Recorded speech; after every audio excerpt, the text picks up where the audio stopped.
Good evening. Well, this is interesting. This is a record of Compton, or is it Compton MacKenzie, um, reciting some of his writing from Rogues and Vagabonds. As well as a writer, he was, of course, as a completely separate matter, he was the editor of the Gramophone magazine for many years. So it's interesting that we should have him on a gramophone record. Let's have a listen.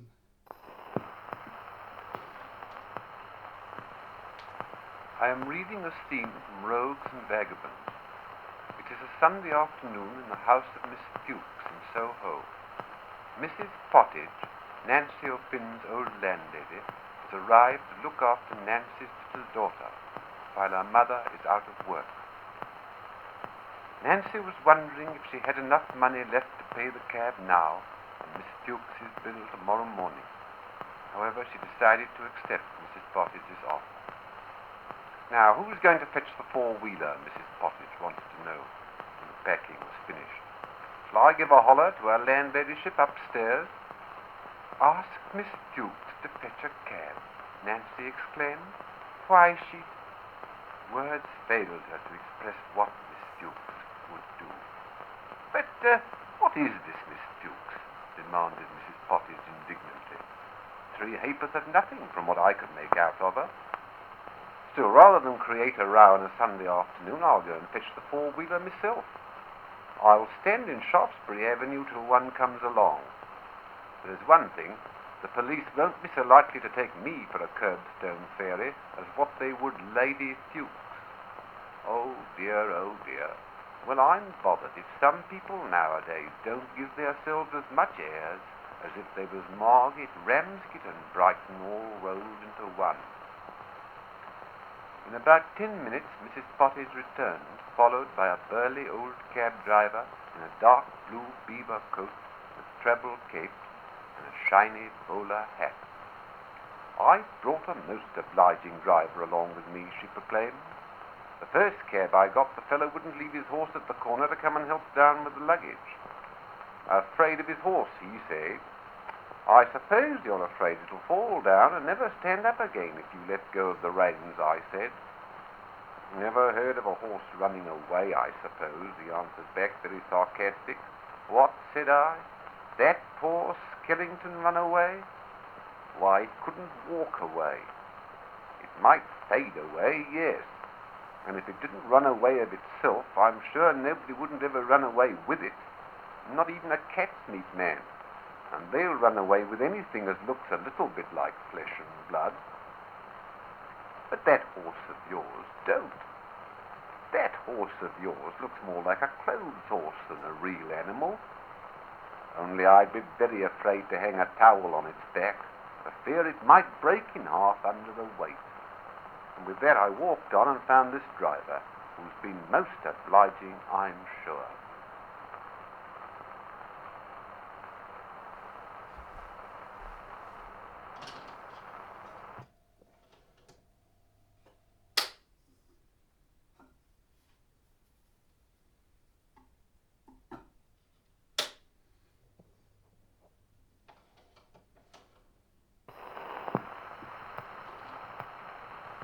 But now a greater obstacle to the departure of the luggage presented itself, for Miss Dukes appeared. And what is the meaning of this, she demanded. Nancy explained why her luggage was going away. Then perhaps you'll pay my weekly bill, Miss O'Finn, before you remove your boxes, said Miss Dukes. My bill will be paid tomorrow morning before I leave. Yes, but I am not in the habit of permitting my lodgers to remove their luggage until their bills are paid, Miss Dukes insisted. Mrs. Pottage gasped. Well, of all the impudence I ever did hear. Well, I passed the remark to the policeman that you looked like a pottage shrimp. But shrimp sauce is more what you ought to be called. It's easy to see what you are, Miss Dukes let out venomously. The sort of woman you are is plain to anyone who's sharp and has eyes.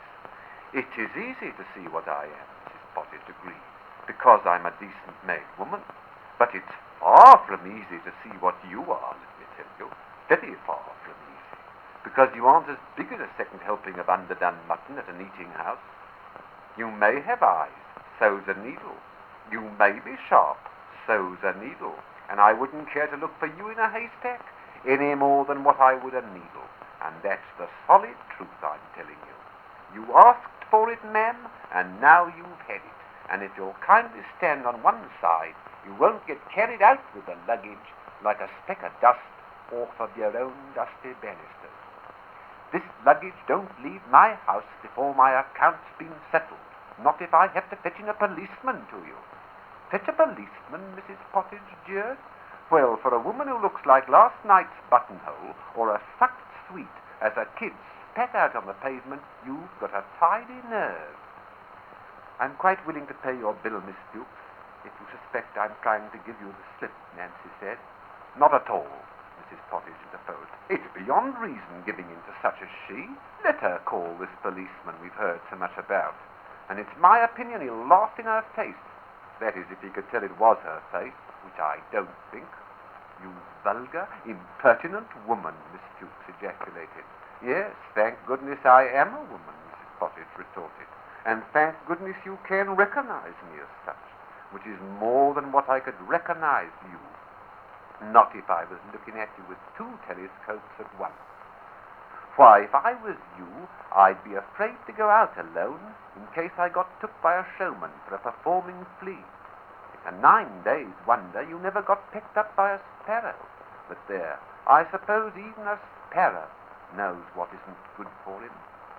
To what heights of invective Mrs. Pottage might have risen was never to be known, because Nancy insisted on paying Miss Dukes her bill, which enabled her to retreat to her own room and cease to oppose the departure of the luggage. But there, perhaps it's as well, said Mrs. Pottage, or I might have been tempted to say something a little bit rude.